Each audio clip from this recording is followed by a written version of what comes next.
ਜਿਹੜਾ ਪ੍ਰਧਾਨ ਮੰਤਰੀ ਵੱਲੋਂ ਬੀਤੇ ਦਿਨ ਐਲਾਨ ਕੀਤਾ ਗਿਆ ਕਿ 3 ਖੇਤੀ ਕਾਨੂੰਨ ਸੰਸਦ ਦੇ ਸਰਬਉੱਚ ਇਜਲਾਸ ਦੇ ਵਿੱਚ ਰੱਦ ਕੀਤੇ ਜਾਣਗੇ ਤੇ ਇਸ ਐਲਾਨ ਨੂੰ ਤੁਸੀਂ ਕਿੰਨੀ ਵੱਡੀ ਜਿੱਤ ਜਿਹੜੀ ਉਹ ਕਿਸਾਨਾਂ ਦੀ ਸਮਝਦੇ?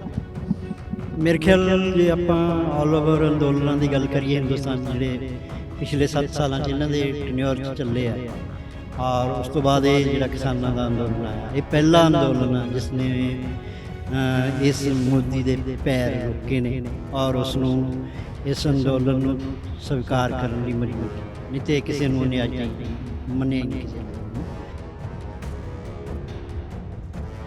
ਲਖੀਮਪੁਰ ਖੀਰੀ ਦਾ ਵੀ ਕੇਸ ਹੈਗਾ ਤਾਂ ਕੀ ਇਸ तमाम ਮੁੱਦਿਆਂ ਤੇ ਲੜਾਈ ਲੜਨ ਤੋਂ ਬਾਅਦ ਹੀ ਮੋਰਚਾ ਸਮਾਪਤ ਕਰਨ ਵੱਲ ਜਿਹੜਾ ਹੈ ਵਧਣਾ ਚਾਹੀਦਾ? ਦੇਖੋ ਇਹ ਤਾਂ ਜ਼ਿੰਮੇਵਾਰੀ ਮੋਰਚਾ ਦੇ ਆਗੂਆਂ ਦੀ ਹੈਗੀ ਹੈ ਕਿ ਜਿਹੜੇ ਇਹਨਾਂ ਦੀ ਕਾਲ ਤੇ ਆਏ ਆ, ਜਿਨ੍ਹਾਂ ਦੇ ਉੱਤੇ ਪਰਚੇ ਪਏ ਆ, ਜਿਨ੍ਹਾਂ ਨੂੰ ਆਉਣ ਵਾਲੇ ਸਮੇਂ 'ਚ ਸਰਕਾਰਾਂ ਨੇ ਇਨਵੋਲਵ ਕਰਨਾ, ਲਖੀਮਪੁਰ ਖੀਰੀ ਵਾਲਾ ਮੈਟਰ ਹੈ, ਉਹ ਮੋਰਚੇ ਦੇ ਆਗੂਆਂ ਦੀ ਜ਼ਿੰਮੇਵਾਰੀ ਹੈ ਕਿ ਉਹਨੂੰ ਐਡਰੈਸ ਕਰ।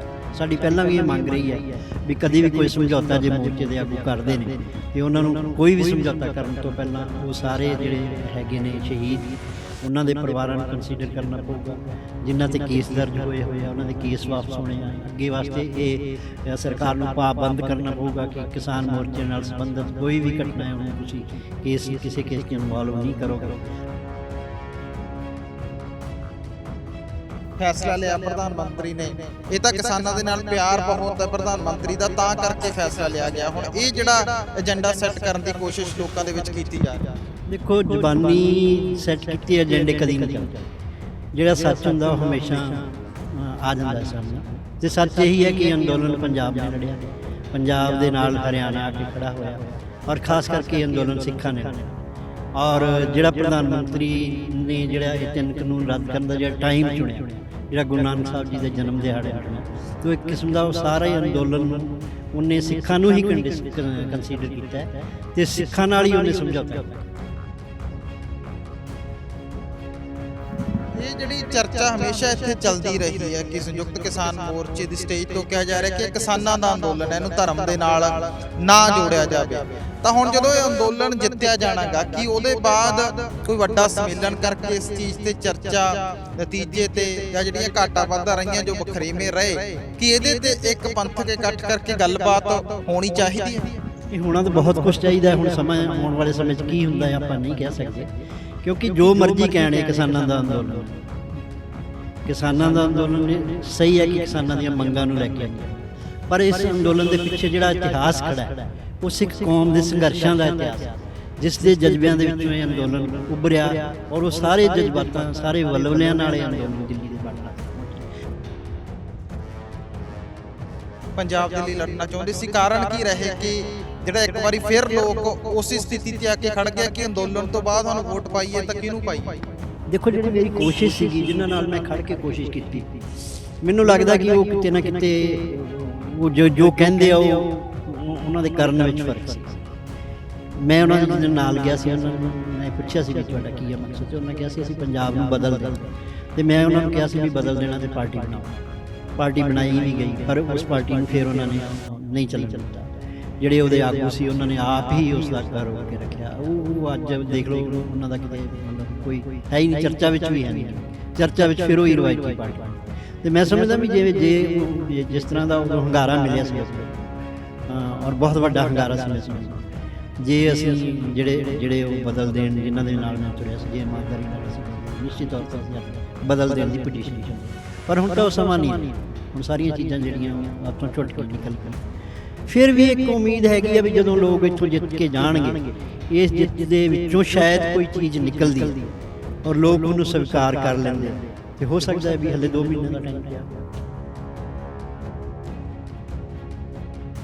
ਆਖਰੀ ਸਵਾਲ ਸੁਖਪਾਲ ਸਿੰਘ ਖਹਿਰਾ ਬਾਰੇ ਹੈ ਕਿ ਨਵਰੀਤ ਦੇ ਮਾਮਲੇ ਦੇ ਵਿੱਚ ਜਦੋਂ ਨਵਰੀਤ ਦੀ ਸ਼ਹਾਦਤ ਹੁੰਦੀ ਹੈ ਤਾਂ ਸੁਖਪਾਲ ਸਿੰਘ ਖਹਿਰਾ ਵੱਲੋਂ ਵੀ ਤੁਹਾਡੇ ਨਾਲ ਆਵਾਜ਼ ਬਣ ਕੇ ਉਹ ਕੇਸ ਜਿਹੜਾ ਚੁੱਕਿਆ ਗਿਆ ਸਿੰਘੂ ਦੀ ਸਟੇਜ ਤੱਕ, ਜੇ ਨਵਰੀਤ ਨੂੰ ਸ਼ਹੀਦ ਦਾ ਦਰਜਾ ਉਸ ਦਿਨ ਦਿੱਤਾ ਗਿਆ ਤਾਂ ਤੁਹਾਡੇ ਨਾਲ ਸੁਖਪਾਲ ਸਿੰਘ ਖਹਿਰਾ ਵੀ ਜਿਹੜੇ ਉਹ ਖੜੇ ਸੀਗੇ। ਤਾਂ ਅੱਜ ਕੱਲ੍ਹ ਈਡੀ ਵੱਲੋਂ ਉਹਨਾਂ ਨੂੰ ਗ੍ਰਿਫਤਾਰ ਕੀਤਾ ਗਿਆ, ਹੁਣ ਨਿਆਇਕ ਹਿਰਾਸਤ ਤੇ ਉਹਨਾਂ ਨੂੰ ਭੇਜਿਆ ਗਿਆ ਹੈ। ਤਾਂ ਇਸ ਮਸਲੇ ਨੂੰ ਤੁਸੀਂ ਕਿਸ ਤਰ੍ਹਾਂ ਦੇਖਦੇ ਹੋ? ਸੁਖਪਾਲ ਸਿੰਘ ਖਹਿਰਾ ਕਹਿੰਦੇ ਨੇ ਕਿ ਪੋਲੀਟੀਕਲ ਵੈਂਡੇਟਾ ਹੈਗਾ ਕਿ ਮੈਂ ਨਵਰੀਤ ਜਾਂ UAP ਦੇ ਵਿੱਚ ਜਿਹੜੇ ਨੌਜਵਾਨ ਫਸਾਏ ਗਏ ਸੀ ਉਹਨਾਂ ਦੇ ਕੇਸ ਜਿਹੜੇ ਉਹ ਲੜਦਾ ਰਿਹਾ, ਤਾਂ ਪੋਲੀਟੀਕਲ ਵੈਂਡੇਟਾ ਮੇਰੇ ਨਾਲ ਜਿਹੜਾ ਕੇਂਦਰ ਸਰਕਾਰ ਵੱਲੋਂ ਕੀਤਾ ਜਾ ਰਿਹਾ। ਨਹੀਂ, ਉਹ ਸਹੀ ਕਹਿ ਰਹੇ, ਮੈਂ ਸਹਿਮਤ ਹਾਂ ਇਸ ਗੱਲ ਨਾਲ, ਕਿਉਂਕਿ ਪੰਜਾਬ ਦੇ ਵਿੱਚ ਬੇਸ਼ੱਕ ਉਹਦੀ ਮਜਬੂਰੀ ਸੀਗੀ, ਅਸੀਂ ਉਹਨਾਂ ਨੂੰ ਜਦੋਂ ਉਹਨੂੰ ਕੋਈ ਰਾਹ ਹੀ ਨਹੀਂ ਦਿੱਤਾ, ਕੋਈ ਲੋਕ ਉਹਦੇ ਨਾਲ ਖੜੇ ਹੀ ਨਹੀਂ ਹੋਏ ਤੇ ਉਹ ਵਾਪਸ ਕਾਂਗਰਸ ਚਲਾ। ਉਹ ਜਦੋਂ ਬਾਹਰ ਸੀ, ਉਹ ਜਦੋਂ ਸਾਡੇ ਨਾਲ ਸੀ ਜਾਂ ਸਾਡੇ ਵਰਗੇ ਹੋਰ ਜਿਹੜੇ ਲੋੜਵੰਦ ਸੀ ਜਿਨ੍ਹਾਂ ਦੀ ਜ਼ਰੂਰਤ ਸੀ, ਸਾਡੀ ਕੋਈ ਆਵਾਜ਼ ਨਹੀਂ ਸੀ, ਉਦੋਂ ਸਾਡੀ ਆਵਾਜ਼ ਬਣੇ। UAP ਦੇ ਵਿੱਚ ਜਿਹੜੇ ਬੰਦੇ ਸੀ ਉਹਨਾਂ ਦੇ ਨਾਲ ਖੜੇ ਹੋਏ, ਉਹਨਾਂ ਦੀ ਆਵਾਜ਼ ਬਣੇ। ਪਰ ਉਹਨਾਂ ਨੇ ਜਿਵੇਂ ਘਰ ਘਰ ਜਾ ਕੇ ਜਿਹੜੇ ਕਹਿੰਦੇ ਆ ਵੀ ਅਸੀਂ ਮੇਨ ਸਟ੍ਰੀਮ ਪੋਲਿਟਿਕਸ ਵਾਲਿਆਂ ਦੇ ਨਾਲ ਨਹੀਂ ਹਾਂ, ਅਸੀਂ ਪੰਜਾਬ ਨਾਲ ਹਾਂ, ਪਰ ਉਹ ਪੰਜਾਬ ਨਾਲ ਨਹੀਂ ਖੜੇ ਹੋਏ। ਜੇ ਉਹ ਸਾਰੇ ਖਹਿਰਾ ਨਾਲ ਇੱਕ ਗਰੁੱਪ ਬਣ ਕੇ ਖੜਾ ਹੁੰਦੇ ਤੇ ਅੱਜ ਪੰਜਾਬ ਦੀ ਪੋਲਿਟਿਕਸ ਦੀ ਤਸਵੀਰ ਇੱਕ ਹੋਰ ਹੋਣੀ ਸੀ।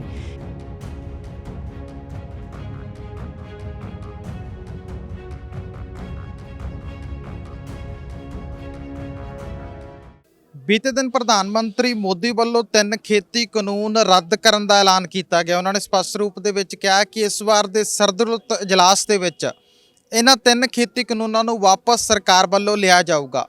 ਸਾਡੇ ਨਾਲ ਬਾਪੂ ਹਰਦੀਪ ਸਿੰਘ ਡਿਬਡਵਾ ਨੇ, ਜਿਨ੍ਹਾਂ ਦੇ ਪੋਤਰੇ ਨਵਰੀਤ ਸਿੰਘ ਦੀ ਸ਼ਹਾਦਤ ਵੀ ਇਸ ਕਿਸਾਨੀ ਅੰਦੋਲਨ ਦੇ ਦੌਰਾਨ ਹੋਈ ਹੈ। ਤੇ ਇਸ ਕਿਸਾਨੀ ਅੰਦੋਲਨ ਤੋਂ ਬਾਅਦ ਕਿਸਾਨੀ ਨੂੰ ਕਿਸ ਤਰ੍ਹਾਂ ਉੱਪਰ ਚੁੱਕਣਾ ਹੈ ਤੇ ਪੰਜਾਬ ਦੇ ਸਿਆਸੀ ਸੁਧਾਰਾਂ ਦੀ ਗੱਲ ਜਿਹੜੀ ਅਸੀਂ ਕਰਦੇ ਹਾਂ ਤਾਂ ਉਸ ਪਾਸੇ ਵੱਲ ਕਿਸ ਤਰ੍ਹਾਂ ਵਧਣਾ ਹੈ, ਉਹਦੇ ਲਈ ਬਾਪੂ ਹਰਦੀਪ ਸਿੰਘ ਡਿਬਡਵਾ ਦਾ ਵਡਮੁੱਲਾ ਯੋਗਦਾਨ ਤੇ ਕੋਸ਼ਿਸ਼ਾਂ ਪਹਿਲਾਂ ਵੀ ਰਹੀਆਂ ਨੇ। ਬਾਪੂ ਜੀ ਬਹੁਤ ਬਹੁਤ ਸਵਾਗਤ ਹੈ ਤੁਹਾਡਾ। ਜੀ ਵਾਹਿਗੁਰੂ ਖਾਲਸਾ ਵਾਹਿਗੁਰੂ ਜੀ ਕੀ ਫਤਿਹ। ਜਿਹੜਾ ਪ੍ਰਧਾਨ ਮੰਤਰੀ ਵੱਲੋਂ ਬੀਤੇ ਦਿਨ ਐਲਾਨ ਕੀਤਾ ਗਿਆ ਕਿ 3 ਖੇਤੀ ਕਾਨੂੰਨ ਸੰਸਦ ਦੇ ਸਰਦਰੁੱਤ ਇਜਲਾਸ ਦੇ ਵਿੱਚ ਰੱਦ ਕੀਤੇ ਜਾਣਗੇ, ਤੇ ਇਸ ਐਲਾਨ ਨੂੰ ਤੁਸੀਂ ਕਿੰਨੀ ਵੱਡੀ ਜਿੱਤ ਜਿਹੜੀ ਉਹ ਕਿਸਾਨਾਂ ਦੀ ਸਮਝਦੇ ਹੋ? ਮੇਰੇ ਖਿਆਲ ਜੇ ਆਪਾਂ ਆਲ ਓਵਰ ਅੰਦੋਲਨਾਂ ਦੀ ਗੱਲ ਕਰੀਏ, ਹਿੰਦੁਸਤਾਨ ਜਿਹੜੇ ਪਿਛਲੇ 7 ਸਾਲਾਂ 'ਚ ਇਹਨਾਂ ਦੇ ਟਨਿਓਰ 'ਚ ਚੱਲੇ ਆ, ਔਰ ਉਸ ਤੋਂ ਬਾਅਦ ਇਹ ਜਿਹੜਾ ਕਿਸਾਨਾਂ ਦਾ ਅੰਦੋਲਨ ਆਇਆ, ਇਹ ਪਹਿਲਾ ਅੰਦੋਲਨ ਆ ਜਿਸ ਨੇ ਇਸ ਮੋਦੀ ਦੇ ਪੈਰ ਰੋਕੇ ਨੇ ਔਰ ਉਸ ਨੂੰ ਇਸ ਅੰਦੋਲਨ ਨੂੰ ਸਵੀਕਾਰ ਕਰਨ ਲਈ ਮਜਬੂਰ ਕੀਤਾ। ਨਹੀਂ ਤੇ ਕਿਸੇ ਨੂੰ ਉਹਨੇ ਅੱਜ ਤਾਈਂ ਮੰਨਿਆ ਹੀ ਨਹੀਂ, ਕਿਸੇ ਅੰਦੋਲਨ ਨੂੰ। ਆਪਣੇ ਤਰੀਕੇ ਨਾਲ ਉਹਨੇ ਅੰਦੋਲਨਾਂ ਨੂੰ ਤਬਾਹ ਕੀਤਾ ਹੈ। ਪਰ ਮੈਂ ਸਮਝਦਾ ਕਿ ਅਕਾਲ ਪੁਰਖ ਦੀ ਬਹੁਤ ਵੱਡੀ ਕਿਰਪਾ ਹੈ, ਔਰ ਕਿਉਂਕਿ ਸਾਡਾ ਤਾਂ ਇਤਿਹਾਸ ਹੈ ਕਿ ਸਾਨੂੰ ਤੇ ਕੋਈ ਚੀਜ਼ ਸਸਤੇ ਮੁੱਲ ਨਹੀਂ ਮਿਲਦੀ, ਸਾਨੂੰ ਮੁੱਲ ਤਾਰਨਾ ਪੈਂਦਾ। ਇਸ ਅੰਦੋਲਨ 'ਚ ਵੀ ਅਸੀਂ ਮੁੱਲ ਤਾਰਿਆ, ਸ਼ਹਾਦਤਾਂ ਦਿੱਤੀਆਂ, ਐਫਰਟਸ ਲਾਏ, ਤਪੱਸਿਆ ਕੀਤੀ, ਸਭ ਕੁਝ ਲਾਇਆ, ਕੌਮ ਨੇ ਇਹਦੇ ਵਿੱਚ ਲਿਖੇ ਲਾਇਆ, ਤੇ ਅਕਾਲ ਪੁਰਖ ਨੇ ਜਿੱਤ ਜਿਹੜੀ ਉਹ ਕੌਮ ਦੀ ਹੀ ਝੋਲੀ ਪਾਈ। ਹਾਲਾਂਕਿ ਬਹੁਤ ਕੋਸ਼ਿਸ਼ ਕੀਤੀ ਗਈ ਇਸ ਅੰਦੋਲਨ ਨੂੰ ਕਈ ਰੰਗ ਦੇਣ ਦੀ, ਪਰ ਜਿਹੜਾ ਅਸਲ ਰੰਗ ਸੀਗਾ ਕਿ ਇਹ ਸਿੱਖਾਂ ਦਾ ਅੰਦੋਲਨ ਹੈ, ਜਿਸ ਨੂੰ ਪਹਿਲਾਂ ਦੇਸ਼ ਨੇ ਸਵੀਕਾਰ ਕੀਤਾ, ਫਿਰ ਦੁਨੀਆ ਨੇ ਸਵੀਕਾਰ ਕੀਤਾ।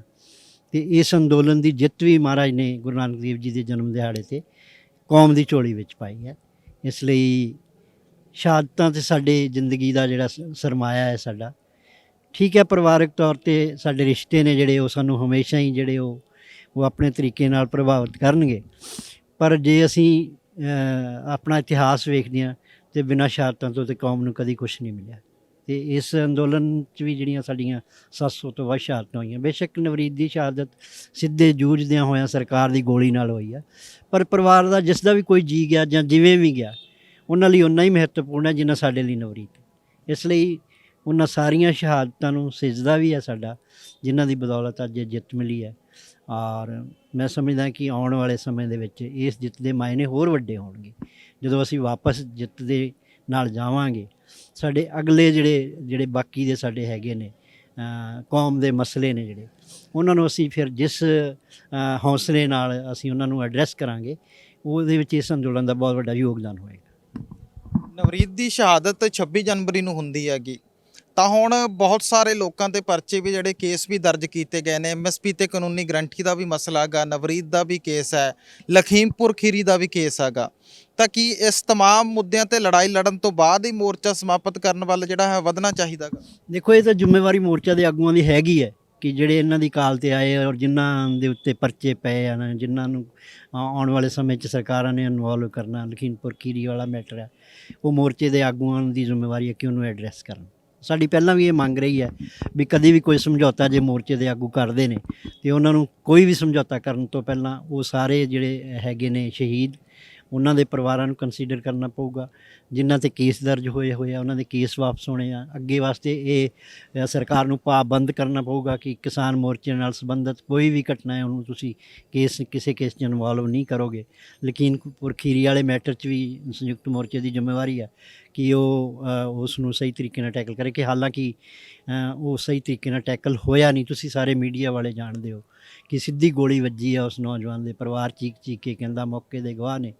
ਪਰ ਜਿਨ੍ਹਾਂ ਦੇ ਜੁੰਮੇ ਲੱਗਾ ਸੀ ਕਿ ਇਸ ਮੋਰਚੇ ਨੂੰ ਡਿਸਪਰਸ ਕਰਨਾ ਹੈ, ਉਹਨਾਂ ਨੇ ਬੜੀ ਮਤਲਬ ਸ਼ਾਤਰਾਨਾ ਤਰੀਕੇ ਨਾਲ ਉਹ ਗੋਲੀ ਨੂੰ ਕਿੱਲ ਵੱਜਿਆ ਵਿਖਾਤਾ। ਅਤੇ ਜਦੋਂ ਉਹ ਕਿੱਲ ਲੱਗਿਆ, ਗੋਲੀ ਲੱਗੀ ਨਹੀਂ ਹੈਗੀ, ਅਤੇ ਜਿਹਨੇ ਗੋਲੀ ਮਾਰੀ ਉਹ ਤਾਂ ਬਰੀ ਹੋ ਹੀ ਗਿਆ ਉੱਦਾਂ ਹੀ।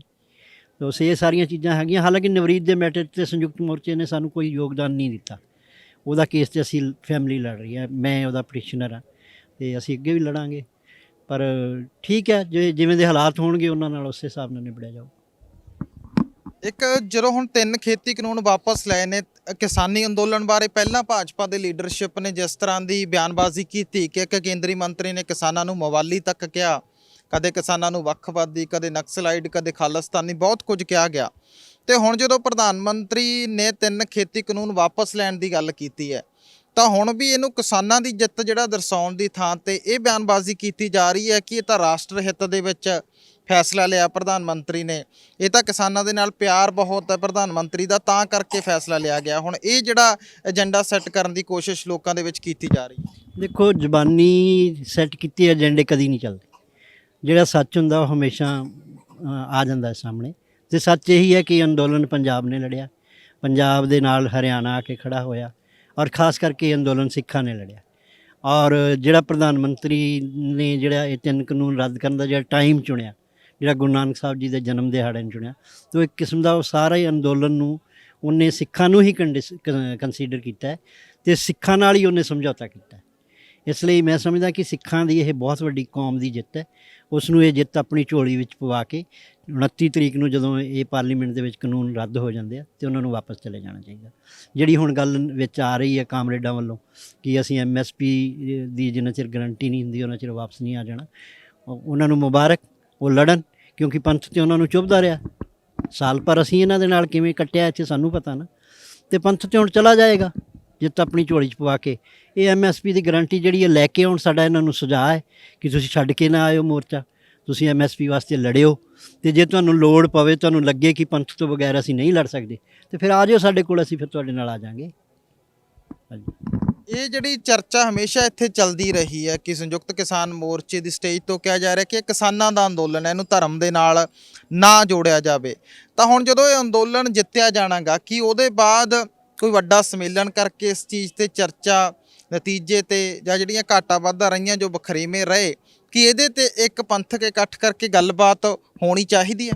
ਇਹ ਹੋਣਾ ਤਾਂ ਬਹੁਤ ਕੁਛ ਚਾਹੀਦਾ। ਹੁਣ ਸਮਾਂ ਆਉਣ ਵਾਲੇ ਸਮੇਂ 'ਚ ਕੀ ਹੁੰਦਾ ਹੈ ਆਪਾਂ ਨਹੀਂ ਕਹਿ ਸਕਦੇ, ਕਿਉਂਕਿ ਜੋ ਮਰਜ਼ੀ ਕਹਿਣ, ਇਹ ਕਿਸਾਨਾਂ ਦਾ ਅੰਦੋਲਨ ਹੈ। ਕਿਸਾਨਾਂ ਦਾ ਅੰਦੋਲਨ ਸਹੀ ਹੈ ਕਿ ਕਿਸਾਨਾਂ ਦੀਆਂ ਮੰਗਾਂ ਨੂੰ ਲੈ ਕੇ ਅੰਦੋਲਨ, ਪਰ ਇਸ ਅੰਦੋਲਨ ਦੇ ਪਿੱਛੇ ਜਿਹੜਾ ਇਤਿਹਾਸ ਖੜ੍ਹਾ ਹੈ ਉਹ ਸਿੱਖ ਕੌਮ ਦੇ ਸੰਘਰਸ਼ਾਂ ਦਾ ਇਤਿਹਾਸ ਹੈ, ਜਿਸ ਦੇ ਜਜ਼ਬਿਆਂ ਦੇ ਵਿੱਚੋਂ ਇਹ ਅੰਦੋਲਨ ਉੱਭਰਿਆ। ਔਰ ਉਹ ਸਾਰੇ ਜਜ਼ਬਾਤਾਂ, ਸਾਰੇ ਵਲਵਲਿਆਂ ਨਾਲ ਇਹ ਅੰਦੋਲਨ ਦਿੱਲੀ ਦੇ ਬਾਰਡਰਾਂ ਤੱਕ ਪਹੁੰਚਿਆ।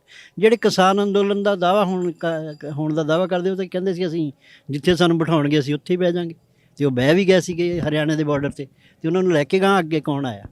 ਪੰਜਾਬ ਦਾ ਨੌਜਵਾਨ ਹੀ ਲੈ ਕੇ ਆਇਆ ਨਾ। ਔਰ ਕਿਸ ਜਜ਼ਬੇ ਨਾਲ ਉਹ ਭਰਪੂਰ ਸੀਗਾ? ਉਹ ਸਿੱਖੀ ਜਜ਼ਬਿਆਂ, ਸਿੱਖੀ ਵਲਵਲਿਆਂ ਨਾਲ ਭਰਪੂਰ ਸੀਗਾ। ਅਤੇ ਉਹਨਾਂ ਨੂੰ ਜਦੋਂ ਦੂਜੀ ਵਾਰ ਆਵਾਜ਼ ਮਾਰੀ ਇਹਨਾਂ ਨੇ 26 ਜਨਵਰੀ ਦੀ ਕਾਲ ਦੇ ਕੇ, ਪਹਿਲਾਂ ਇਹਨਾਂ ਨੇ ਕਿਹਾ ਦਿੱਲੀ ਜਾਣਾ ਅਤੇ ਉਹ ਇਹਨਾਂ ਨੂੰ ਦਿੱਲੀ ਲਿਆਏ।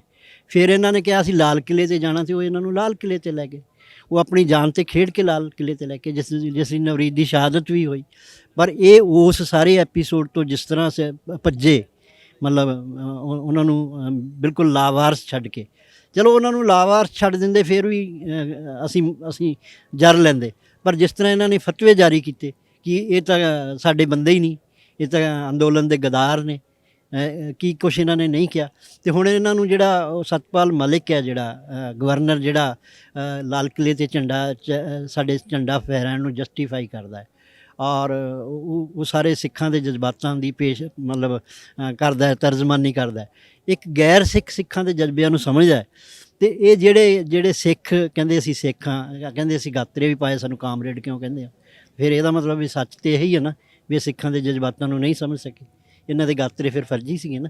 ਜੇ ਗਾਤਰਿਆਂ ਦੀ ਇਹਨਾਂ ਨੂੰ ਅਹਿਮੀਅਤ ਪਤਾ ਹੁੰਦੀ ਤੇ ਇਹਨਾਂ ਨੂੰ ਉਸ ਝੰਡੇ ਦੀ ਵੀ ਅਹਿਮੀਅਤ ਪਤਾ ਹੋਣੀ ਸੀ ਜਿਹੜਾ ਚੜਿਆ, ਤੇ ਫਿਰ ਉਸ ਝੰਡੇ ਨਾਲ ਖੜਦੇ, ਨਿਸ਼ਾਨ ਸਾਹਿਬ ਨਾਲ ਖੜਦੇ, ਪਰ ਨਹੀਂ ਖੜੇ ਹੋਏ। ਪਰ ਹੁਣ ਪਹਿਲੀ ਗੱਲ ਤਾਂ ਇਹਨਾਂ ਨੂੰ ਇਹੀ ਆ ਵੀ ਇਹ ਪਹਿਲਾਂ ਸਤਪਾਲ ਮਲਿਕ ਨੇ ਜਿਸ ਤਰ੍ਹਾਂ ਨਿਸ਼ਾਨ ਸਾਹਿਬ ਨੂੰ ਉੱਥੇ ਜਸਟੀਫਾਈ ਕੀਤਾ ਚੜਾਉਣ ਦਾ, ਸਾਡਾ ਦਾਅਵਾ ਜਿਹੜਾ ਉਹਨੂੰ ਉਹਨੇ ਮੰਨਿਆ, ਤੇ ਇਹ ਦੱਸਣ ਵੀ ਇਹ ਉਸ ਦਾਅਵੇ ਨਾਲ ਸਹਿਮਤ ਹੈ ਕਿ ਨਹੀਂ ਸਹਿਮਤ। ਇਹ ਦੱਸਣ ਇਹ ਸਾਰੀ ਗੱਲ ਕੌਮ ਮੰਗਦੀ ਹੈ ਜਵਾਬ ਇਹਨਾਂ ਤੋਂ, ਵੀ ਜਿਹੜਾ ਸਤਪਾਲ ਮਲਿਕ ਕਹਿੰਦਾ ਵੀ ਸਾਡਾ ਦਾਅਵਾ ਹੈ ਅਸੀਂ ਲਾਲ ਕਿਲ੍ਹੇ 'ਤੇ ਨਿਸ਼ਾਨ ਸਾਹਿਬ ਚੜ੍ਹਾ ਸਕਦੇ ਹਾਂ, ਤੇ ਤੁਸੀਂ ਕਿਉਂ ਨਹੀਂ ਇਹ ਦਾਅਵਾ ਮੰਨਦੇ? ਜੇ ਮੰਨਦੇ ਹੋ ਤਾਂ ਫਿਰ ਦੱਸੋ ਵੀ ਉਦੋਂ ਕਿਉਂ ਨਹੀਂ ਮੰਨਿਆ। ਇਹ ਸਾਰੇ ਸਵਾਲ ਨੇ ਜੀ, ਇਹਨਾਂ ਉਹ ਪੁੱਛੇ ਜਾਣਗੇ ਆਉਣ ਵਾਲੇ ਸਮੇਂ 'ਚ, ਇਤਿਹਾਸ ਵੀ ਪੁੱਛੇਗਾ। ਬਾਪੂ ਜੀ ਨਾਲੋਂ ਨਾਲ ਤੁਸੀਂ ਪੰਜਾਬ ਦੇ ਵਿੱਚ ਇੱਕ ਪਹਿਲ ਕਦਮੀ ਜਿਹੜੀ ਉਹ ਕੀਤੀ ਸੀਗੀ, ਕਿਉਂਕਿ ਕਿਸਾਨੀ 3 ਖੇਤੀ ਕਾਨੂੰਨ ਰੱਦ ਹੋਣ ਦੇ ਨਾਲ ਵੀ ਕਿਸਾਨੀ ਦਾ ਭਲਾ ਜਿਹੜਾ ਪੂਰਨ ਰੂਪ ਦੇ ਵਿੱਚ ਨਹੀਂ ਹੋਣਾ, ਕਿਉਂਕਿ 3 ਕਾਨੂੰਨਾਂ ਤੋਂ ਪਹਿਲਾਂ ਵੀ ਕਿਸਾਨ ਖੁਦਕੁਸ਼ੀਆਂ ਜਿਹੜੇ ਉਹ ਕਰ ਰਹੇ ਨੇ, ਕਰਜ਼ੇ ਦੀ ਦਲਦਲ ਦੇ ਵਿੱਚ ਕਿਸਾਨ ਜਿਹੜਾ ਉਹ ਫਸਿਆ ਹੋਇਆਗਾ ਬੁਰੀ ਤਰ੍ਹਾਂ। ਤਾਂ ਉਹ ਗੱਲਬਾਤ ਜਿਹੜੀ ਉਹ ਕਿੱਥੇ ਕੁ ਪਹੁੰਚੀ, ਕਿਉਂਕਿ ਸਿਆਸੀ ਬਦਲਾਅ ਦੀ ਗੱਲ ਕੀਤੀ ਜਾ ਰਹੀ ਹੈ ਕਿ ਸਿਆਸੀ ਬਦਲਾਅ ਜਿਹੜਾ ਉਹ ਹੋਣਾ ਚਾਹੀਦਾ ਗਾ ਪੰਜਾਬ ਦੇ ਵਿੱਚ, ਜੇ ਅਸੀਂ ਸਮਾਜ ਦੇ ਵਿੱਚ ਕਿਸਾਨਾਂ ਦੀ ਜਾਂ ਸਮਾਜ ਦੀ ਸਮੁੱਚੇ ਦੀ ਆਰਥਿਕ ਤੌਰ ਤੇ ਉੱਚਾ ਚੁੱਕਣ ਦੀ ਗੱਲ ਕਰਦੇ ਹਾਂ। ਦੇਖੋ ਜਿੱਡਾ ਵੱਡਾ ਇਹ ਅੰਦੋਲਨ ਸੀ, ਜਿਹੜਾ ਵਿਸ਼ਵ ਪੱਧਰ ਦਾ ਅੰਦੋਲਨ ਸੀਗਾ, ਦੇਸ਼ 'ਚ ਬਹੁਤ ਛੋਟਾ ਰਹਿ ਜਾਂਦਾ ਉਹਦੇ ਅੱਗੇ। ਇਹਦੇ ਵਿੱਚ ਇਕੱਲੇ ਪੰਜਾਬ 'ਚ ਬਦਲਾਅ ਨਹੀਂ ਸੀ ਹੋਣਾ, ਇਹ 'ਚ ਦੇਸ਼ 'ਚ ਬਦਲਾਅ ਆਉਣਾ ਸੀ, ਪੋਲੀਟੀਕਲ ਬਦਲਾਅ ਆਉਣਾ ਸੀ, ਨਵੀਂ ਸਿਰਜਣਾ ਹੋਣੀ ਸੀ। ਉਹ ਹੁਣ ਸਾਡੇ ਬੌਣੀ ਲੀਡਰਸ਼ਿਪ ਦੀ ਵਜ੍ਹਾ ਕਰਕੇ ਦੇਸ਼ ਦੀ ਤਾਂ ਗੱਲ ਛੱਡ ਦਿਓ, ਪੰਜਾਬ 'ਚ ਵੀ ਅਸੀਂ ਪੋਲੀਟੀਕਲ ਬਦਲਾਅ ਨਹੀਂ ਦੇ ਸਕੇ। ਅੱਜ ਫਿਰ ਲੋਕਾਂ ਦੇ ਸਾਹਮਣੇ ਜਿਹੜਾ ਹੈ ਉਹੀ ਇੱਕ ਵੱਡਾ ਸਵਾਲ ਹੈ ਵੀ ਅਸੀਂ ਜਾਈਏ ਕਿਹਦੇ ਨਾਲ। ਤੇ ਜਦੋਂ ਤੁਹਾਨੂੰ ਦੱਸਿਆ ਹੀ ਨਹੀਂ ਜਾਏਗਾ ਕਿ ਤੁਸੀਂ ਜਾਣਾ ਕਿਹਦੇ ਨਾਲ ਆ, ਤਾਂ ਅਸੀਂ ਜਿੱਤ ਕੇ ਵੀ ਜਾਵਾਂਗੇ ਇੱਥੋਂ, ਜੋ ਕੁਝ ਵੀ ਲੈ ਕੇ ਜਾਵਾਂਗੇ, ਭਾਵੇਂ ਅਸੀਂ ਜਿੱਤ ਕੇ ਜਾਵਾਂਗੇ, ਪਰ ਅਸੀਂ ਜਿਹੜਾ ਸਾਡੇ ਸਿਰ ਕਰਜ਼ਾ ਸੀਗਾ ਪਹਿਲਾਂ, ਜਿਹਦੇ ਕਰਕੇ ਸਾਡੀਆਂ ਖੁਦਕੁਸ਼ੀਆਂ ਸੀ, ਉਸ ਕਰਜ਼ੇ ਵਿੱਚ 1 ਸਾਲ 'ਚ ਇਜ਼ਾਫਾ ਹੋਇਆ। ਸਾਡੇ ਕਰਜ਼ਾਈ ਕਿਸਾਨਾਂ ਨੇ ਕਰਜ਼ੇ ਚੁੱਕ ਕੇ ਫਿਰ ਇਸ ਅੰਦੋਲਨ ਵਿੱਚ ਲਾਏ ਨੇ, ਉਸ ਕਰਜ਼ੇ ਦੀ ਪੰਡ ਭਾਰੀ ਕਰਕੇ ਜਾਣਗੇ ਇੱਥੋਂ। ਤੇ ਜਿਹੜੇ ਬਦਲਾਵ ਦੀ ਗੱਲ ਸੀ, ਜੇ ਬਦਲਾਵ ਹੁੰਦਾ ਤੇ ਹੋ ਸਕਦਾ ਕੋਈ ਪੰਜਾਬ ਪੱਖੀ ਸਰਕਾਰ ਆਉਂਦੀ ਤੇ ਉਹ ਜਿਹੜੀ ਕਰਜ਼ੇ ਦੀ ਪੰਡ ਹੌਲੀ ਕਰਦੀ, ਤੇ ਜੇ ਉਹੀ ਰਿਵਾਇਤੀ ਸਰਕਾਰਾਂ ਆਈਆਂ ਤੇ ਉਹਨਾਂ ਨੇ ਉਹ ਕੁਛ ਕਰਨਾ ਜੋ ਪਹਿਲਾਂ ਕਰਦੀਆਂ ਰਹੀਆਂ। ਤੇ ਦੇਖੋ ਹੁਣ ਆਉਣ ਵਾਲਾ ਸਮਾਂ, ਕਿਉਂਕਿ ਜਿਸ ਬਦਲਾਵ ਦੀ ਦਰਕਾਰ ਸੀ ਪੂਰੇ ਦੇਸ਼ ਨੂੰ ਔਰ ਖਾਸ ਕਰ ਪੰਜਾਬ ਨੂੰ, ਕਿਉਂਕਿ ਪੰਜਾਬ ਜ਼ਿਆਦਾ ਪੀੜਿਆ ਹੋਇਆ ਹੈ, ਉਹ ਨਹੀਂ ਆ ਸਕਿਆ। ਕਿਉਂਕਿ ਤੁਸੀਂ ਜਾਣਦੇ ਹੋ, ਮੈਂ ਤਾਂ ਵਿਸਾਖੀ ਵੇਲੇ ਅਨੰਦਪੁਰ ਸਾਹਿਬ ਤੋਂ ਹੀ ਇਹ ਆਵਾਜ਼ ਮਾਰੀ ਸੀ ਕਿ ਪੰਜਾਬ ਨੂੰ ਪੋਲੀਟੀਕਲ ਬਦਲ ਚਾਹੀਦਾ, ਤੇ ਉਹ ਬਦਲ ਚਾਹੀਦਾ ਜਿਹੜਾ ਪੰਜਾਬ ਪੱਖੀ ਹੋਵੇ। ਜਿਨ੍ਹਾਂ ਦਾ ਰਿਮੋਟ ਪਾਰਟੀਆਂ ਦਾ ਦਿੱਲੀ ਕੋਲ ਆ, ਉਹ ਪਾਰਟੀਆਂ ਪੰਜਾਬ ਦਾ ਭਲਾ ਨਹੀਂ ਕਰ ਸਕਦੀਆਂ। ਪਰ ਹੁਣ ਲੋਕਾਂ ਕੋਲ ਚੁਆਇਸ ਹੀ ਨਹੀਂ ਕੋਈ ਬਚਣੀ। ਜਦੋਂ ਕੋਈ ਚੁਆਇਸ ਹੀ ਨਹੀਂ ਹੈਗੀ ਤਾਂ ਲੋਕਾਂ ਵੋਟ ਤਾਂ ਪਾਉਣੀ ਹੈ। ਫਿਰ ਹੁਣ ਕਿਹੜੀ ਗੱਲ ਨਾਲ ਵਿਰਦੇ ਆ ਲੋਕ, ਕਿਹਨੂੰ ਜਸਟੀਫਾਈ ਕਰਦੇ ਆ, ਕਿਹਨੂੰ ਨਕਾਰਦੇ ਆ, ਇਹ ਤਾਂ ਫਿਰ ਹੁਣ ਆਉਣ ਵਾਲਾ ਸਮਾਂ ਦੱਸੇਗਾ। ਜਦੋਂ ਤੁਸੀਂ ਇਹ ਆਵਾਜ਼ ਮਾਰੀ ਸੀ ਉਹਦੇ ਬਾਅਦ ਤੁਸੀਂ ਕੋਸ਼ਿਸ਼ਾਂ ਵੀ ਕੀਤੀਆਂ, ਤਾਂ ਕਿਹੜੇ ਲੋਕਾਂ ਤੱਕ ਤੁਸੀਂ ਕੋਸ਼ਿਸ਼ਾਂ ਕੀਤੀਆਂ ਤੇ ਕੀ ਉਹਨਾਂ ਨੇ ਹੁੰਗਾਰਾ ਨਹੀਂ ਦਿੱਤਾ? ਕੀ ਕਾਰਨ ਹੈ ਕਿ ਉਹ ਫਰੰਟ ਫੁੱਟ ਤੇ ਹੋ ਕੇ ਨਹੀਂ ਪੰਜਾਬ ਦੇ ਲਈ ਲੜਨਾ ਚਾਹੁੰਦੇ ਸੀ? ਕਾਰਨ ਕੀ ਰਹੇ ਕਿ ਜਿਹੜਾ ਇੱਕ ਵਾਰੀ ਫਿਰ ਲੋਕ ਉਸੇ ਸਥਿਤੀ ਤੇ ਆ ਕੇ ਖੜ ਗਿਆ ਕਿ ਅੰਦੋਲਨ ਤੋਂ ਬਾਅਦ ਹੁਣ ਵੋਟ ਪਾਈਏ ਤਾਂ ਕਿਹਨੂੰ ਪਾਈਏ? ਦੇਖੋ ਜਿਹੜੀ ਮੇਰੀ ਕੋਸ਼ਿਸ਼ ਸੀਗੀ, ਜਿਨ੍ਹਾਂ ਨਾਲ ਮੈਂ ਖੜ ਕੇ ਕੋਸ਼ਿਸ਼ ਕੀਤੀ, ਮੈਨੂੰ ਲੱਗਦਾ ਕਿ ਉਹ ਕਿਤੇ ਨਾ ਕਿਤੇ ਉਹ ਜੋ ਕਹਿੰਦੇ ਆ ਉਹਨਾਂ ਦੇ ਕਰਨ ਵਿੱਚ ਫਰਕ ਸੀ। ਮੈਂ ਉਹਨਾਂ ਦੇ ਜਿਸ ਦਿਨ ਨਾਲ ਗਿਆ ਸੀ, ਉਹਨਾਂ ਨੂੰ ਮੈਂ ਪੁੱਛਿਆ ਸੀ ਵੀ ਤੁਹਾਡਾ ਕੀ ਹੈ ਮਕਸਦ, ਤੇ ਉਹਨਾਂ ਕਿਹਾ ਸੀ ਅਸੀਂ ਪੰਜਾਬ ਨੂੰ ਬਦਲ ਦੇਣਾ। ਤੇ ਮੈਂ ਉਹਨਾਂ ਨੂੰ ਕਿਹਾ ਸੀ ਵੀ ਬਦਲ ਦੇਣਾ ਤੇ ਪਾਰਟੀ ਬਣਾਓ। ਪਾਰਟੀ ਬਣਾਈ ਵੀ ਗਈ, ਪਰ ਉਸ ਪਾਰਟੀ ਨੂੰ ਫਿਰ ਉਹਨਾਂ ਨੇ ਨਹੀਂ ਚੱਲਣ ਦਿੱਤਾ। ਜਿਹੜੇ ਉਹਦੇ ਆਗੂ ਸੀ ਉਹਨਾਂ ਨੇ ਆਪ ਹੀ ਉਸ ਦਾ ਅੱਗਾ ਰੋਕ ਕੇ ਰੱਖਿਆ। ਉਹ ਅੱਜ ਦੇਖ ਲਓ ਉਹਨਾਂ ਦਾ ਕਿਤੇ ਮਤਲਬ ਕੋਈ ਹੈ ਹੀ ਨਹੀਂ, ਚਰਚਾ ਵਿੱਚ ਵੀ ਹੈ ਨਹੀਂ ਗੇ। ਚਰਚਾ ਵਿੱਚ ਫਿਰ ਉਹੀ ਰਵਾਇਤੀ ਪਾਰਟੀਆਂ ਨੇ। ਤੇ ਮੈਂ ਸਮਝਦਾ ਵੀ ਜੇ ਉਹ ਜਿਸ ਤਰ੍ਹਾਂ ਦਾ ਉਦੋਂ ਹੰਗਾਰਾ ਮਿਲਿਆ ਸੀ ਲੋਕਾਂ ਨੂੰ, ਔਰ ਬਹੁਤ ਵੱਡਾ ਹੰਗਾਰਾ ਸੀ, ਮੈਂ ਸਮਝਦਾ ਜੇ ਅਸੀਂ ਜਿਹੜੇ ਉਹ ਬਦਲ ਦੇਣ, ਜਿਨ੍ਹਾਂ ਦੇ ਨਾਲ ਮੈਂ ਤੁਰਿਆ ਸੀ, ਜੇ ਇਮਾਨਦਾਰੀ ਨਾਲ ਅਸੀਂ ਤੁਰਦੇ, ਨਿਸ਼ਚਿਤ ਤੌਰ 'ਤੇ ਅਸੀਂ ਅੱਜ ਬਦਲ ਦੇਣ ਦੀ ਪੋਜੀਸ਼ਨ 'ਚ ਹੁੰਦੇ। ਪਰ ਹੁਣ ਤਾਂ ਉਹ ਸਮਾਂ ਨਹੀਂ ਰਿਹਾ। ਹੁਣ ਸਾਰੀਆਂ ਚੀਜ਼ਾਂ ਜਿਹੜੀਆਂ ਉਹ ਹੱਥੋਂ ਛੁੱਟ ਗਈਆਂ, ਨਿਕਲ ਗਈਆਂ।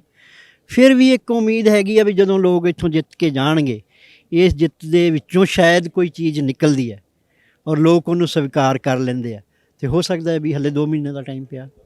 ਨਾਂ ਲੈਣਾ ਚਾਹੋਗੇ ਕਿਹਦੇ ਤੱਕ ਤੁਸੀਂ ਅਪਰੋਚ ਕੀਤੀ ਸੀ?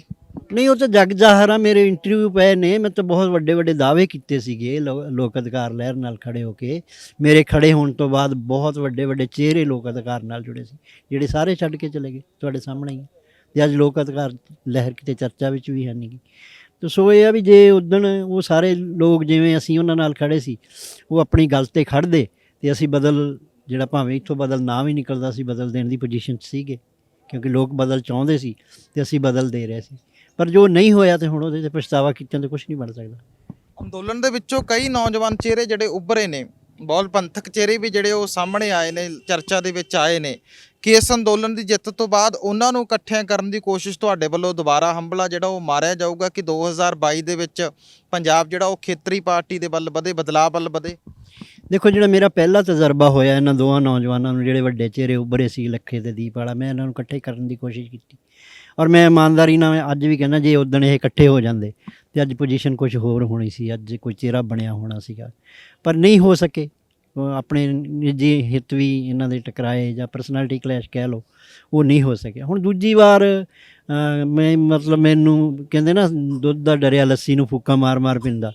ਹੁਣ ਮੈਨੂੰ ਨਹੀਂ ਲੱਗਦਾ ਕਿ ਮੈਂ ਦੁਬਾਰਾ ਕੋਈ ਇਹੋ ਜਿਹੀ ਪਹਿਲ ਕਰ ਪਾਊਂਗਾ। ਅਤੇ ਜੇ ਨੌਜਵਾਨਾਂ ਵੱਲੋਂ ਕੋਈ ਇਹੋ ਜਿਹਾ ਆਇਆ ਹੁੰਗਾਰਾ ਵੀ ਤੁਸੀਂ ਖੜ੍ਹੇ ਹੋਵੋ, ਅਸੀਂ ਤੁਹਾਡੇ ਨਾਲ ਖੜ੍ਹੇ ਹੋਵਾਂਗੇ, ਜੇ ਮੇਰੇ ਖੜ੍ਹੇ ਹੋਣ ਨਾਲ ਕੋਈ ਇਸ ਤਰ੍ਹਾਂ ਦੀ ਧਿਰ ਬਣਦੀ ਹੋਈ ਤਾਂ ਮੈਂ ਨਿਸ਼ਚਿਤ ਤੌਰ 'ਤੇ ਖੜ੍ਹਾ ਹੋਵਾਂਗਾ। ਮੈਂ ਆਪਣੀ ਜ਼ਿੰਮੇਵਾਰੀ ਤੋਂ ਭੱਜਦਾ ਨਹੀਂ ਫਿਰ। ਆਖਰੀ ਸਵਾਲ ਸੁਖਪਾਲ ਸਿੰਘ ਖਹਿਰਾ ਬਾਰੇ ਹੈ ਕਿ ਨਵਰੀਤ ਦੇ ਮਾਮਲੇ ਦੇ ਵਿੱਚ ਜਦੋਂ ਨਵਰੀਤ ਦੀ ਸ਼ਹਾਦਤ ਹੁੰਦੀ ਹੈ ਤਾਂ ਸੁਖਪਾਲ ਸਿੰਘ ਖਹਿਰਾ ਵੱਲੋਂ ਵੀ ਤੁਹਾਡੇ ਨਾਲ ਆਵਾਜ਼ ਬਣ ਕੇ ਉਹ ਕੇਸ ਜਿਹੜਾ ਚੁੱਕਿਆ ਗਿਆ ਸਿੰਘੂ ਦੀ ਸਟੇਜ ਤੱਕ। ਜੇ ਨਵਰੀਤ ਨੂੰ ਸ਼ਹੀਦ ਦਾ ਦਰਜਾ ਉਸ ਦਿਨ ਦਿੱਤਾ ਗਿਆ ਤਾਂ ਤੁਹਾਡੇ ਨਾਲ ਸੁਖਪਾਲ ਸਿੰਘ ਖਹਿਰਾ ਵੀ ਜਿਹੜੇ ਉਹ ਖੜੇ ਸੀਗੇ। ਤਾਂ ਅੱਜ ਕੱਲ੍ਹ ਈਡੀ ਵੱਲੋਂ ਉਹਨਾਂ ਨੂੰ ਗ੍ਰਿਫਤਾਰ ਕੀਤਾ ਗਿਆ, ਉਹ ਨਿਆਇਕ ਹਿਰਾਸਤ 'ਤੇ ਉਹਨਾਂ ਨੂੰ ਭੇਜਿਆ ਗਿਆ। ਤਾਂ ਇਸ ਮਸਲੇ ਨੂੰ ਤੁਸੀਂ ਕਿਸ ਤਰ੍ਹਾਂ ਦੇਖਦੇ ਹੋ? ਸੁਖਪਾਲ ਸਿੰਘ ਖਹਿਰਾ ਕਹਿੰਦੇ ਨੇ ਕਿ ਪੋਲੀਟੀਕਲ ਵੈਂਡੇਟਾ ਹੈਗਾ ਕਿ ਮੈਂ ਨਵਰੀਤ ਜਾਂ UAP ਦੇ ਵਿੱਚ ਜਿਹੜੇ ਨੌਜਵਾਨ ਫਸਾਏ ਗਏ ਸੀ ਉਹਨਾਂ ਦੇ ਕੇਸ ਜਿਹੜੇ ਉਹ ਲੜਦਾ ਰਿਹਾ, ਤਾਂ ਪੋਲੀਟੀਕਲ ਵੈਂਡੇਟਾ ਮੇਰੇ ਨਾਲ ਜਿਹੜਾ ਕੇਂਦਰ ਸਰਕਾਰ ਵੱਲੋਂ ਕੀਤਾ ਜਾ ਰਿਹਾ। ਨਹੀਂ, ਉਹ ਸਹੀ ਕਹਿ ਰਿਹਾ, ਮੈਂ ਸਹਿਮਤ ਹਾਂ ਇਸ ਗੱਲ ਨਾਲ, ਕਿਉਂਕਿ ਪੰਜਾਬ ਦੇ ਵਿੱਚ ਬੇਸ਼ੱਕ ਉਹਦੀ ਮਜਬੂਰੀ ਸੀਗੀ, ਅਸੀਂ ਉਹਨਾਂ ਨੂੰ ਜਦੋਂ ਉਹਨੂੰ ਕੋਈ ਰਾਹ ਹੀ ਨਹੀਂ ਦਿੱਤਾ, ਕੋਈ ਲੋਕ ਉਹਦੇ ਨਾਲ ਖੜੇ ਹੀ ਨਹੀਂ ਹੋਏ, ਤੇ ਉਹ ਵਾਪਸ ਕਾਂਗਰਸ ਚਲਾ ਗਿਆ। ਉਹ ਜਦੋਂ ਬਾਹਰ ਸੀ, ਉਹ ਜਦੋਂ ਸਾਡੇ ਨਾਲ ਸੀ ਜਾਂ ਸਾਡੇ ਵਰਗੇ ਹੋਰ ਜਿਹੜੇ ਲੋੜਵੰਦ ਸੀ, ਜਿਨ੍ਹਾਂ ਦੀ ਜ਼ਰੂਰਤ ਸੀ, ਸਾਡੀ ਕੋਈ ਆਵਾਜ਼ ਨਹੀਂ ਸੀ, ਉਦੋਂ ਸਾਡੀ ਆਵਾਜ਼ ਬਣੇ। UAP ਦੇ ਵਿੱਚ ਜਿਹੜੇ ਬੰਦੇ ਸੀਗੇ ਉਹਨਾਂ ਦੇ ਨਾਲ ਖੜੇ ਹੋਏ, ਉਹਨਾਂ ਦੀ ਆਵਾਜ਼ ਬਣੇ। ਪਰ ਉਹਨਾਂ ਨੇ ਜਿਵੇਂ ਘਰ ਘਰ ਜਾ ਕੇ ਜਿਹੜੇ ਕਹਿੰਦੇ ਆ ਵੀ ਅਸੀਂ ਮੇਨ ਸਟ੍ਰੀਮ ਪੋਲੀਟਿਕਸ ਵਾਲਿਆਂ ਦੇ ਨਾਲ ਨਹੀਂ ਹਾਂ, ਅਸੀਂ ਪੰਜਾਬ ਨਾਲ ਹਾਂ, ਪਰ ਉਹ ਪੰਜਾਬ ਨਾਲ ਨਹੀਂ ਖੜੇ ਹੋਏ। ਜੇ ਉਹ ਸਾਰੇ ਖਹਿਰਾ ਨਾਲ ਇੱਕ ਗਰੁੱਪ ਬਣ ਕੇ ਖੜਾ ਹੁੰਦੇ ਤੇ ਅੱਜ ਪੰਜਾਬ ਦੀ ਪੋਲੀਟਿਕਸ ਦੀ ਤਸਵੀਰ ਇੱਕ ਹੋਰ ਹੋਣੀ ਸੀ। ਇਹ ਜਿਹੜਾ ਹੁਣ ਉਹਨਾਂ ਨੂੰ ਈਡੀ ਨੇ ਗ੍ਰਿਫਤਾਰ ਕੀਤਾ, ਮੈਂ ਵੀਡੀਓ ਬਣਾ ਕੇ ਪਾਈ ਆ, ਮੈਂ ਖਹਿਰਾ ਸਾਹਿਬ ਦੇ ਨਾਲ ਹਾਂ, ਹਰ ਦੁੱਖ ਸੁੱਖ ਵਿੱਚ ਮੈਂ ਉਹਨਾਂ ਦੇ ਨਾਲ ਰਹਾਂਗਾ। ਉਹ ਕਿਸੇ ਪਾਰਟੀ ਵਿੱਚ ਵੀ ਚਲੇ ਜਾਣ, ਮੈਨੂੰ ਇਹ ਯਕੀਨ ਹੈ ਵੀ ਉਹਨਾਂ ਦਾ ਪਲੇਟਫਾਰਮ ਕੋਈ ਵੀ ਹੋਵੇ, ਪਰ ਉਹ ਆਵਾਜ਼ ਪੰਜਾਬ ਦੀ ਹੈ। ਉਹਨਾਂ ਨੇ ਪੰਜਾਬ ਦੀ ਗੱਲ ਕਰਨੀ ਹੈ, ਪੰਜਾਬ ਲਈ ਲੜਨਾ ਹੈ, ਔਰ ਅਸੂਲਾਂ 'ਤੇ ਖੜ੍ਹ ਕੇ ਲੜਨਾ ਹੈ। ਅਤੇ ਦੇਖੋ, ਸੰਪੂਰਨ ਮਨੁੱਖ 'ਤੇ ਕੋਈ ਵੀ ਨਹੀਂ ਹੁੰਦਾ, ਠੀਕ ਹੈ, ਹੋ ਸਕਦਾ ਉਹਨਾਂ 'ਚ ਕੋਈ ਕਮੀਆਂ ਹੋਣਗੀਆਂ, ਪਰ ਜਿਹੜੀਆਂ ਉਹਨਾਂ ਦੀਆਂ ਹੈਗੀਆਂ ਨੇ, ਜਿਹੜੀਆਂ ਉਹਨਾਂ ਦੀਆਂ ਅੱਛਾਈਆਂ ਨੇ, ਜਿਹੜੀ ਉਹਨਾਂ ਦੀ ਲੜਨ ਦੀ ਸ਼ੈਲੀ ਹੈ, ਜਿਹੜੀ ਦ੍ਰਿੜਤਾ ਹੈ, ਜਿਹੜਾ ਉਹ ਪੰਜਾਬ ਦਾ ਪੱਖ ਰੱਖਦੇ ਆ। ਸਮਝ ਤਾਂ ਪੰਜਾਬ ਬਾਰੇ ਬਹੁਤ ਸਾਰੇ ਲੋਕਾਂ ਨੂੰ ਹੋ ਸਕਦੀ ਹੈ, ਪਰ ਉਹ ਡਿਲੀਵਰ ਜਿਸ ਤਰ੍ਹਾਂ ਖਹਿਰਾ ਸਾਹਿਬ ਕਰਦੇ ਆ ਪੰਜਾਬ ਦਾ ਕੇਸ, ਇਸ ਤਰ੍ਹਾਂ ਕੋਈ ਡਿਲੀਵਰ ਨਹੀਂ ਕਰਦਾ। ਇਸ ਲਈ ਮੈਂ ਅੱਜ ਵੀ ਕਹਿੰਦਾ, ਜੇ ਪੰਜਾਬ ਨੇ ਪੰਜਾਬ ਦੀ ਕੋਈ ਗੱਲ ਕਰਨੀ ਹੈ ਤੇ ਪੰਜਾਬ ਨੂੰ ਖਹਿਰਾ ਸਾਹਿਬ ਵਰਗੇ ਲੀਡਰ ਤੋਂ ਬਗੈਰ ਹੋਰ ਕੋਈ ਲੀਡਰ ਮੇਰੀ ਨਜ਼ਰ 'ਚ ਹੈ ਨਹੀਂਗਾ। ਆਉਣ ਵਾਲੇ ਸਮੇਂ 'ਚ ਕੋਈ ਨਿਕਲ ਆਵੇ ਤਾਂ ਕਹਿ ਨਹੀਂ ਸਕਦੇ। ਸੋ ਆਖਰ ਦੇ ਵਿੱਚ ਕੀ ਸੁਨੇਹਾ ਉਹਨਾਂ ਤਮਾਮ ਚਿਹਰਿਆਂ ਨੂੰ ਦੇਣਾ ਚਾਹੋਗੇ ਜਿਨ੍ਹਾਂ ਦੇ ਜ਼ਰੀਏ ਤੁਸੀਂ ਕੋਸ਼ਿਸ਼ਾਂ ਕੀਤੀਆਂ ਕਿ ਪੰਜਾਬ ਨੂੰ ਇੱਕ ਖੇਤਰੀ ਬਦਲ ਜਿਹੜਾ ਦਿੱਤਾ ਜਾਵੇ, ਪਰ ਉਹਨਾਂ ਦੇ ਵਿਚਾਰਕ ਵਖਰੇਵੇਂ ਸੀਗੇ, ਹੋਰ ਮਤਭੇਦ ਸੀ, ਜਿਹਦੇ ਕਰਕੇ ਉਹ ਤਮਾਮ ਇਕੱਠੇ ਨਹੀਂ ਹੋ ਸਕੇ। ਤਾਂ ਉਹਨਾਂ ਨੂੰ ਸੁਨੇਹਾ ਤੁਸੀਂ ਕੀ ਦੇਣਾ ਚਾਹੋਗੇ? ਦੇਖੋ, ਅਜੇ ਵੀ ਸਮਾਂ ਹੈਗਾ ਵੀ ਜੇ ਸੈਂਟਰ ਦੇ ਵਿੱਚ BJP ਜਾਂ ਕਾਂਗਰਸ 40-40 30-30 ਪਾਰਟੀਆਂ ਮਿਲਾ ਕੇ ਕਾਮਨ ਮਿਨੀਮਮ ਪ੍ਰੋਗਰਾਮ 'ਤੇ ਇਕੱਠੇ ਹੋ ਕੇ ਸਰਕਾਰਾਂ ਬਣਾ ਕੇ ਚਲਾ ਲੈਂਦੇ ਆ, ਅਤੇ ਜੇ ਇਮਾਨਦਾਰ ਨੇ ਵਾਕਈ ਜਿਵੇਂ ਕਹਿੰਦੇ ਆ, ਪਰ ਜਿਵੇਂ ਕਹਿੰਦੇ ਮੈਂ ਕਰਦੇ ਨਹੀਂ, ਕਹਿੰਦੇ ਆ ਜੇ ਪੰਜਾਬ ਬਚਾਉਣਾ ਦੇ ਬਾਈ ਇਕੱਠੇ ਹੋ ਜਾਓ, ਅਤੇ ਇਕੱਠੇ ਕਿਹਦੇ ਨਾਲ ਹੋ ਜਾਈਏ ਜਦੋਂ ਤੁਸੀਂ ਤਾਂ ਕਿਸੇ ਨਾਲ ਇਕੱਠੇ ਹੋਣ ਲਈ ਰਾਜੀ ਨਹੀਂ। ਜੇ ਸੱਚਮੁੱਚ ਤੁਹਾਨੂੰ ਪੰਜਾਬ ਬਚਾਉਣ ਦਾ ਦਰਦ ਹੈ ਤਾਂ ਪਹਿਲਾਂ ਤੁਸੀਂ ਸੈਕਰੀਫਾਈਸ ਕਰੋ, ਤੁਸੀਂ ਕਹੋ ਕਿ ਮੈਨੂੰ ਜਿੱਥੇ ਕਹੋ ਮੈਂ ਖੜਾ ਹੁੰਦਾ, ਅਤੇ ਆਪੇ ਲੋਕ ਵੀ ਖੜੇ ਹੋ ਜਾਣਗੇ। ਅਤੇ ਜੇ ਲੋਕ ਖੜੇ ਹੋ ਜਾਂਦੇ ਆ ਕੋਈ ਕਾਮਨ ਮਿਨੀਮਮ ਪ੍ਰੋਗਰਾਮ 'ਤੇ, ਵੈਸੇ ਤਾਂ ਇਹਨਾਂ ਨੂੰ ਆਪਣੀ ਹਸਤੀ, ਸਾਡੀ ਕਾਹਦੀ ਹਸਤੀ ਹੈ ਫਿਰ? ਜੇ ਪੰਜਾਬ ਹੀ ਨਹੀਂ ਤਾਂ ਫਿਰ ਮੇਰਾ ਕੀ ਵਜੂਦ ਆ? ਜੇ ਮੈਂ ਆਪਣੇ ਵਜੂਦ ਨੂੰ ਬਚਾ ਕੇ ਪੰਜਾਬ ਬਚਾਉਣ ਦੀ ਗੱਲ ਕਰੂੰਗਾ ਫਿਰ ਨਹੀਂ ਪੰਜਾਬ ਬਚਦਾ। ਜੇ ਮੈਂ ਆਪਣਾ ਵਜੂਦ ਮਿਟਾ ਕੇ ਪੰਜਾਬ ਨੂੰ ਬਚਾਉਣ ਦੀ ਗੱਲ ਕਰਾਂਗਾ ਤਾਂ ਫਿਰ ਸੰਭਾਵਨਾ ਬਣ ਸਕਦੀ ਹੈ। ਅਤੇ ਜੇ ਆਪਣਾ ਵਜੂਦ ਮਿਟਾ ਕੇ ਪੰਜਾਬ ਬਚਾਉਣ ਵੱਲ ਆਉਂਦੇ ਆ ਤਾਂ ਮੇਰੇ ਖਿਆਲ ਅਜੇ ਵੀ ਕੋਈ ਸਮਾਂ ਲੰਘਿਆ ਨਹੀਂ ਹੈਗਾ। ਆ ਜਾਣ ਸਾਰੇ, ਇਮਾਨਦਾਰੀ ਨਾਲ ਆਉਣ। ਪਰ ਬਹੁਤ ਬਹੁਤ ਧੰਨਵਾਦ। ਮੈਂ ਖਾਲਸਾ ਵਾਹਿਗੁਰੂ। ਸੋ ਇਹ ਸਨ ਬਾਪੂ ਹਰਦੀਪ ਸਿੰਘ ਡਿਬਡਬਾ, ਜਿਨ੍ਹਾਂ ਨੇ ਸਪਸ਼ਟ ਰੂਪ ਦੇ ਵਿੱਚ ਇੱਕ ਵਾਰ ਫਿਰ ਤੋਂ ਆਸ ਪ੍ਰਗਟਾਈ ਹੈ ਕਿ ਪੰਜਾਬ ਨੂੰ ਆਰਥਿਕ ਤੌਰ 'ਤੇ ਸਹੀ ਰਾਹਾਂ 'ਤੇ ਲਿਆਉਣ ਦੇ ਲਈ ਜ਼ਰੂਰੀ ਹੈ ਕਿ ਇੱਕ ਖੇਤਰੀ ਪਾਰਟੀ ਜਿਹੜੀ ਹੈ ਇਸ ਕਿਸਾਨੀ ਅੰਦੋਲਨ ਦੀ ਜਿੱਤ ਦੇ ਵਿੱਚੋਂ ਹੋਂਦ ਦੇ ਵਿੱਚ ਆਵੇ।